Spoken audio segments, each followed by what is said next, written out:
Wow, so many people, it's really impressive. Yeah, good morning. Good morning, everyone. Thank you for being here and thank you for having me.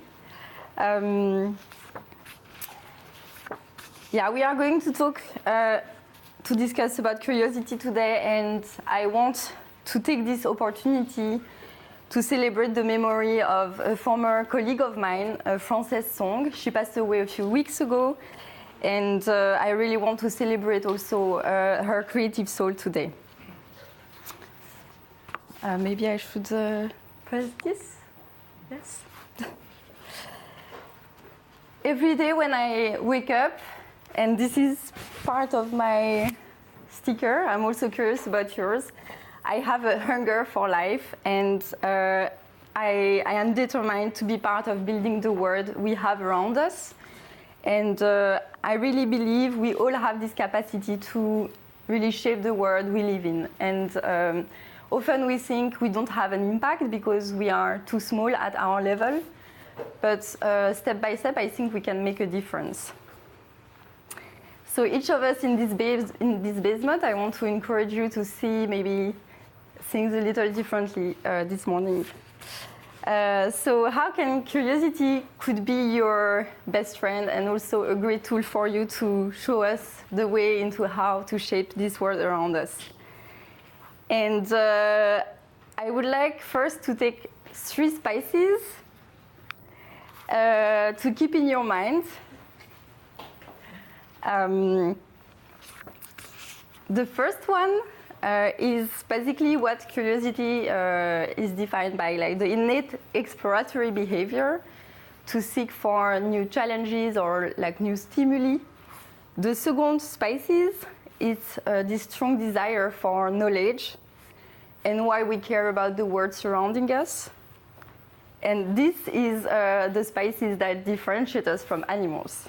And the third one is more the curiosity as a differentiation factor.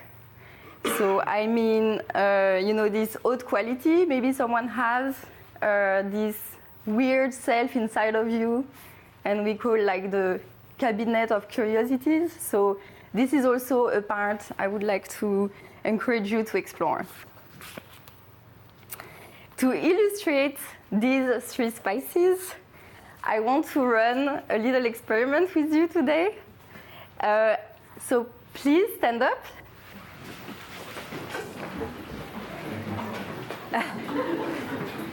Stretch a little bit your arm. And I want you to think of curiosity based in your oral cavity. And let's stretch it this morning a little bit. So this is your oral cavity here. And so how to stretch your oral cavity is by yawning. And yawning is very good when you want to improve your singing capacity. The yawning exercise is great, and my singing teacher, she gave me this trick, and I think it's fascinating because then you really empower yourself with this location in your throat. So let's do it together. Yes? Okay, relax and find this yawning.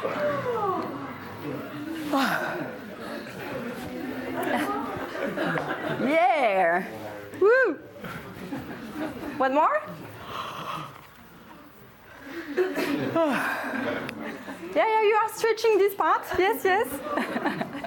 Thank you. You can sit again.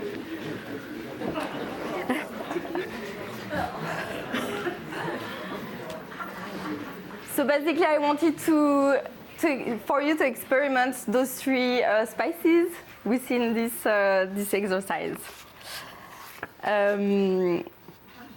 When thinking of curiosity, I had some songs in mind, and I also had a story, the one of The Little Prince, but I want to show you another one, that this one is little more rock and roll, right?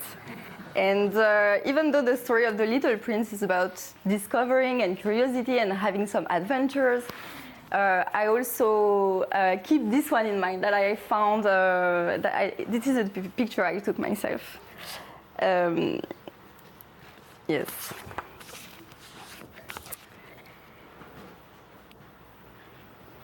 So today I really want to share with you how I have chosen to explore my own curiosity as a force to shape the world around me. It sounds very cliche, but I really believe we can do things at our level. And along the way, I really have learned to cultivate my own garden. And this became, like, for me, an instinct for survival. So first, the first step in this process for me has been to understand where my curiosity comes from. And this was kind of a dissect approach. So really to peel off this big orange of where does it all come from. I needed to seek out the roots of my curiosity, where it all started. And well, I have two strong roots based on my own experience, and I encourage you to also think what's your own roots for yourself. The first one, and of course I associated some strong feelings with them, is that I grew up in a splitted family between two houses, religions, culture, and I really got to experience what differences are and discomfort as well.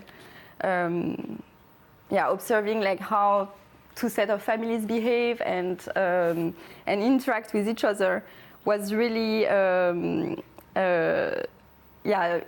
learning experience for me. The second route has been to grow up as a single child, and then I spent a lot of time playing by myself. And whenever I was seeing some other kids playing around, I was suddenly feeling alive again.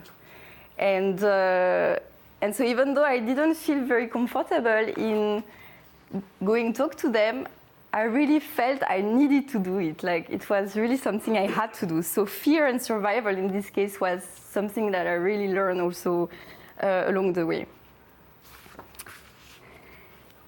So from the early stage of my life, like experiencing differences, discomfort, fear, survival, it helped me really to reach out to other people, to get to know them. And I really felt inside of me something like, you know? Yeah.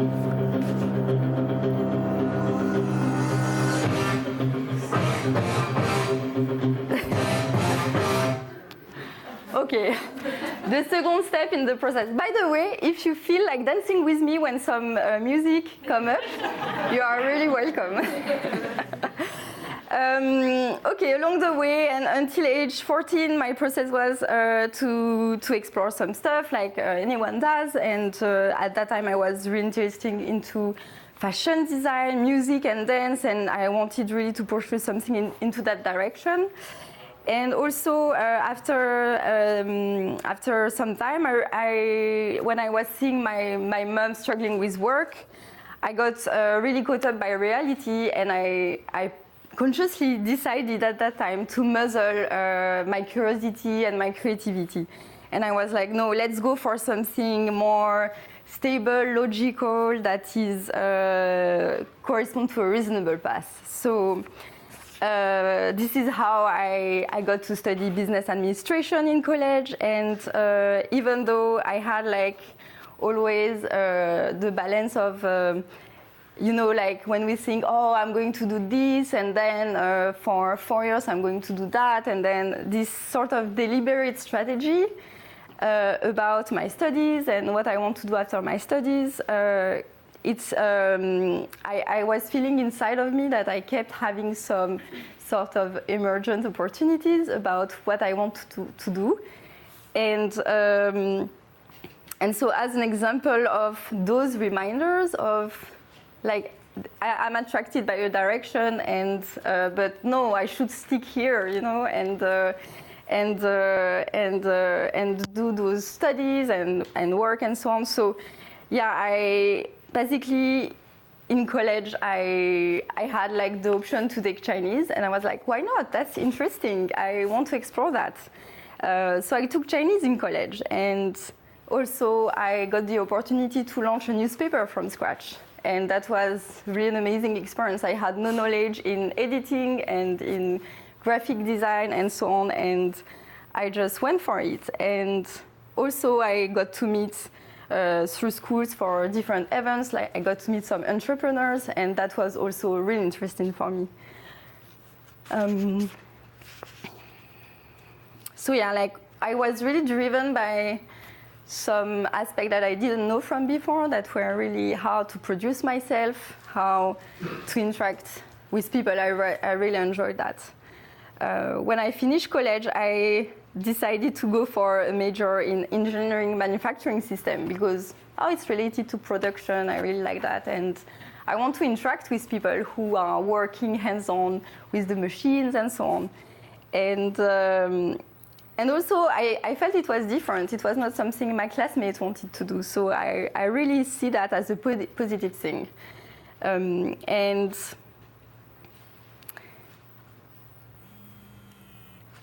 yeah, this is when I basically started working in manufacturing. So I started at L'Oreal, and then I went to China to work also in manufacturers and for a couple of other companies in France. And after 3 years, I didn't feel I was filling my cup anymore with this, and I really wanted to seek for some new experiences. And then I was, okay, what can I do next? What can be my next challenge? And so after some trials and errors, I launched a business. I was like, okay, I'm going to invent my own job, because if I don't exactly know what I'm going to do, then let's try something. And so this is when I was thinking, okay, what I'm interested in. Okay, I like technology, but I have no background in that. What can I do with this? And so, okay, step by step, I learned by myself, I explored. And then I got to launch a business, a small company about high-tech innovation. So the purpose was, you don't need to buy, I don't know, the Pebble Watch or the Google Glasses. You can just rent it because you want to use it, you don't want to own it. And back in France at that time, people were not interested in having gadgets. So that was the thing I developed. So I learned everything from building a website, designing the end-to-end user experience, and I learned a lot along the way, and a lot about also the methodologies that I now use in my work, so lean startup, design thinking, and I was fascinated about those methodologies. And basically all what I learned come from the screen, like through some examples of companies in Silicon Valley. And then, yes, I realized at some point it's important to listen to our inner voice and our interest. And so basically, after this experience, I realized it's really important to go into a direction that I believe in, that is part of my exploration behavior, my curiosity. So yeah, basically I have, like, if I sum up, like, I feel until 14 I was already in this mindset, and then until college I took another path where I wanted to muzzle my curiosity, and then after that it came back to me like a boomerang, you know, and I had really to keep going on exploring it. So after Flashmatic, I decided to freelance and still on the path of creating my own job, and then this is how I worked as a product designer, mainly for startups in France. Then in 2015, I was still working as a product designer, and again, I felt that I needed to grow, or I needed some more space to grow and to challenge myself. And then I was like, okay, I feel I'm complaining too much about my current situation to myself, and I want a better scenario for me. And then I investigated, okay, what can I do that can fill me up? And then I was thinking, okay, where come from the methodologies that I learned? San Francisco, okay, and why not going there by myself?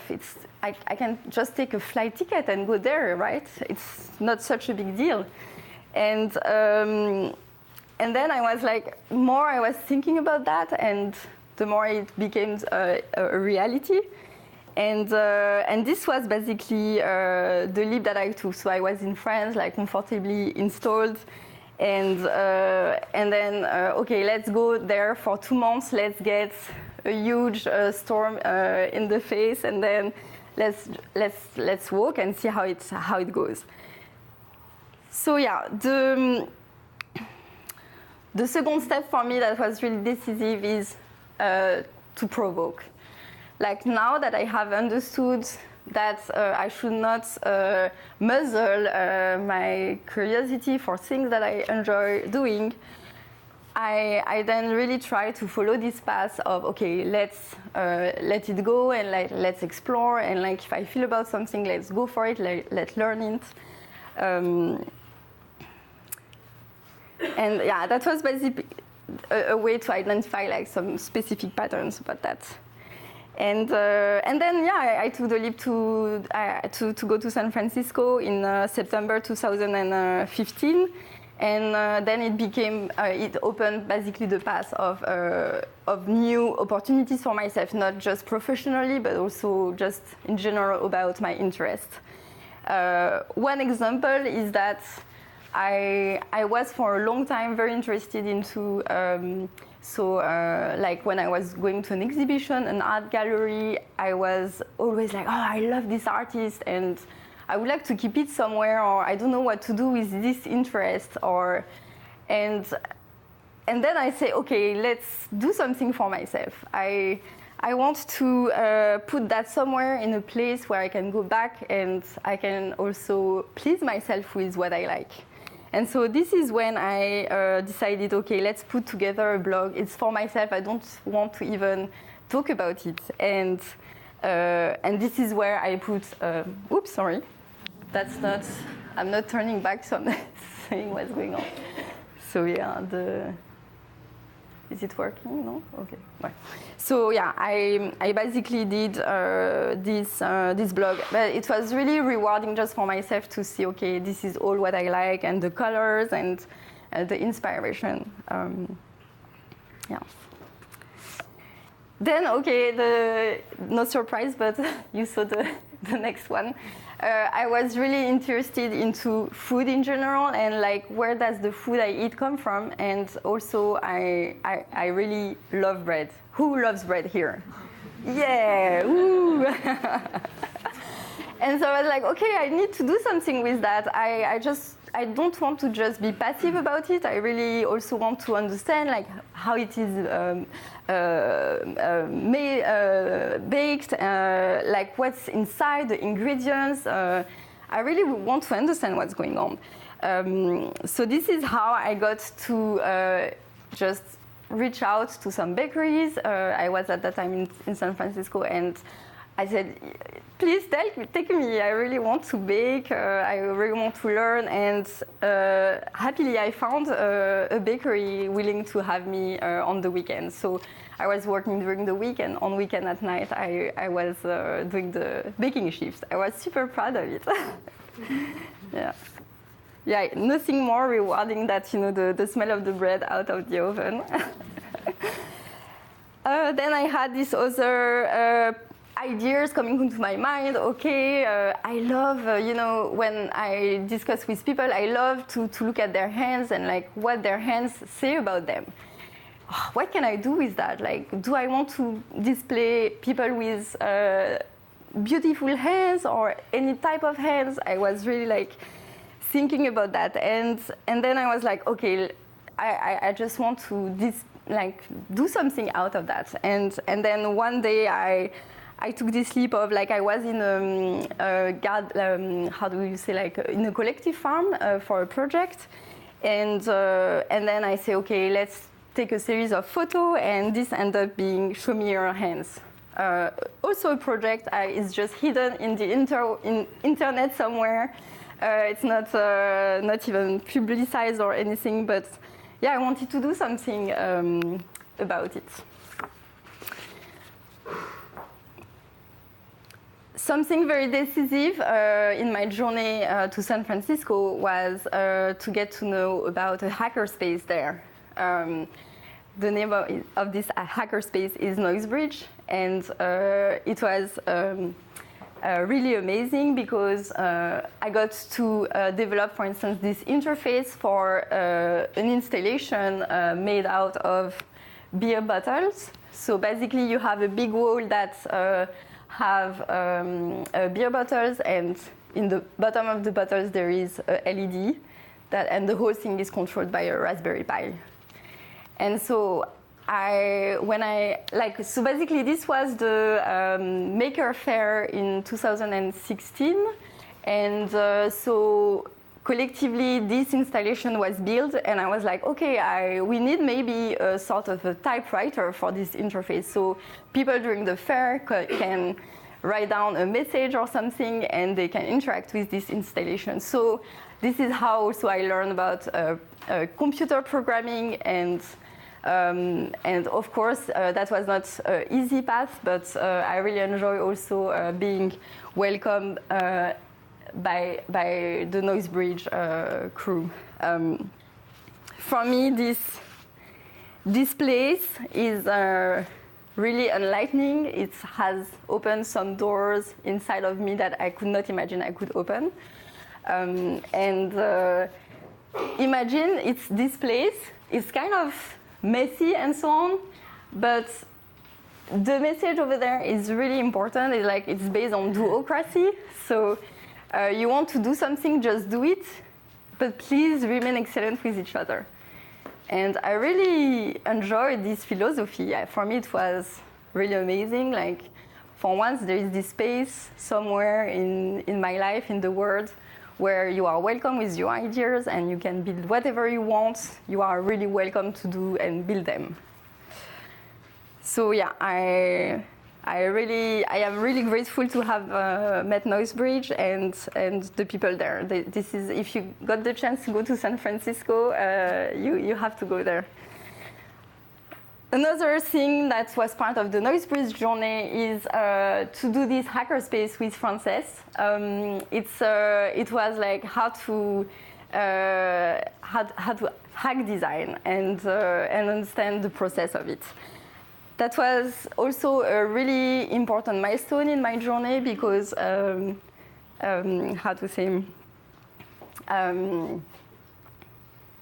this is a moment when I was like, okay, I have learned some things and I need to give back. I need to also show to others that there is something that I care about and that I want to share, maybe because I have some experience. I don't feel I am the best designer maybe to share my experience, but I have something to say and I want to say it with the workshop.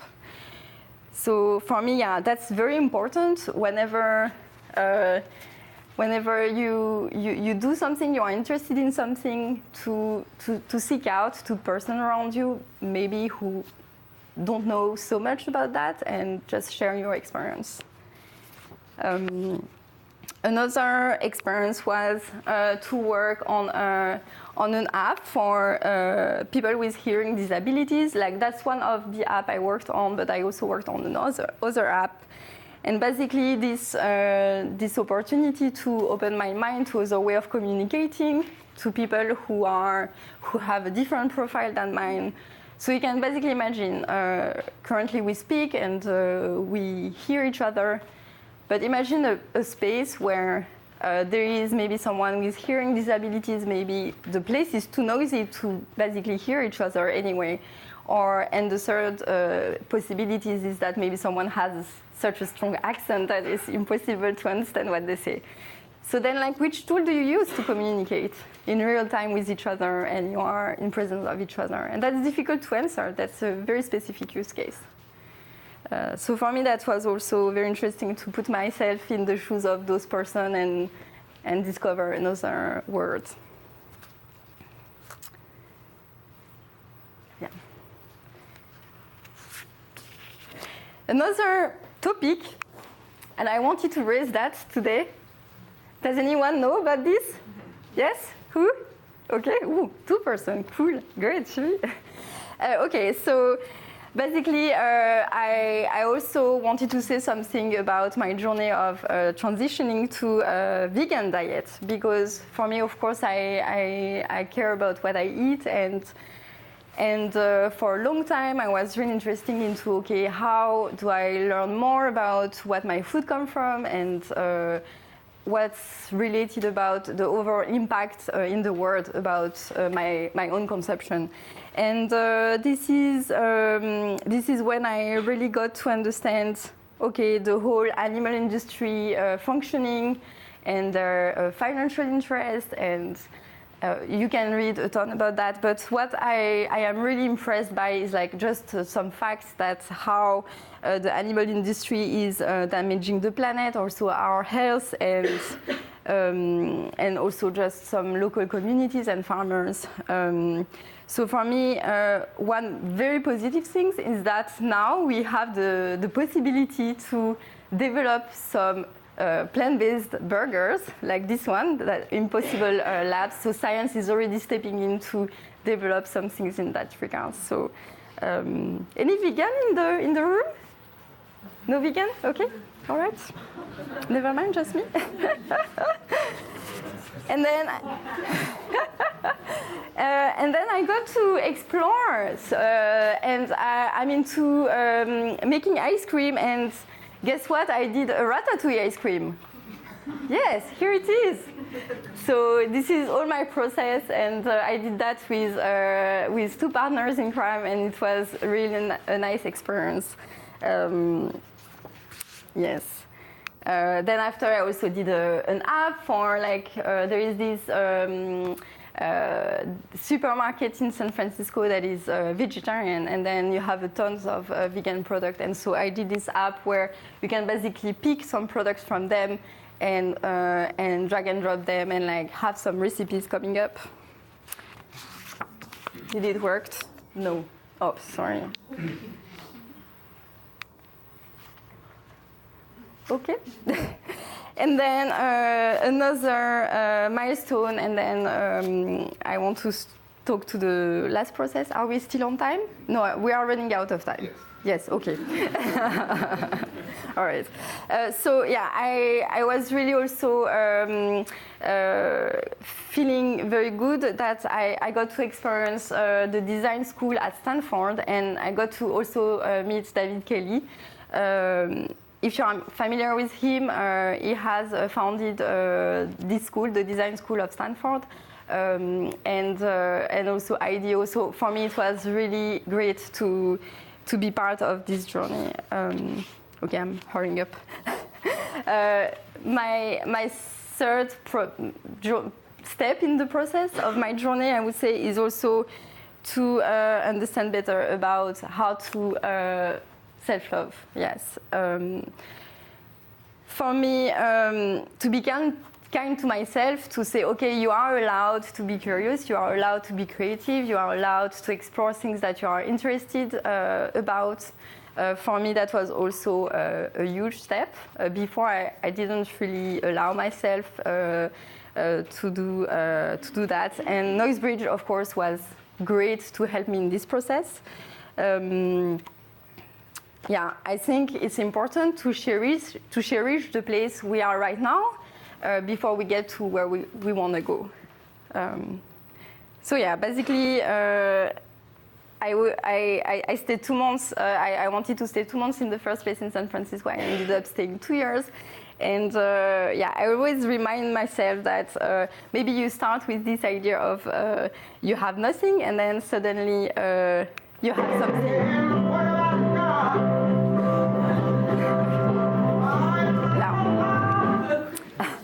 Yeah, this Nina Simone song for me is also reminding me each time that I have nothing, but maybe I have something in the end. Like curiosity is one of them. So yeah, to recap, like I really would like to keep in mind those 3 spices, like this innate exploratory that you might have, this strong desire for knowledge, and also your own self. Don't forget to understand where your curiosity comes from. Maybe it's rooted in some feelings that you don't even know about that it was rooted in. Also to provoke, like how to replicate and to find the triggers of your own curiosity. And eventually, don't forget to self-love yourself as well. Yeah, it will be boring to only have just the best people in the world voicing for what they have experienced. So for me, it's really important that everyone has this chance to express themselves. And so, yeah, I want to quote a dance friend, Shannon Leah Watkins. She says, yeah, the only way to get where you want to be is to go through where you are right now. So love yourself a little while you're here and cherish this space before you leave it.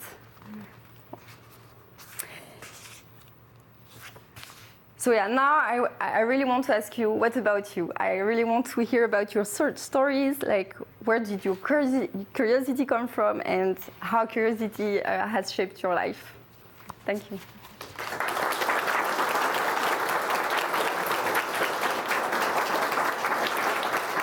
Thank you very much, Sophia. I think that curiosity is the most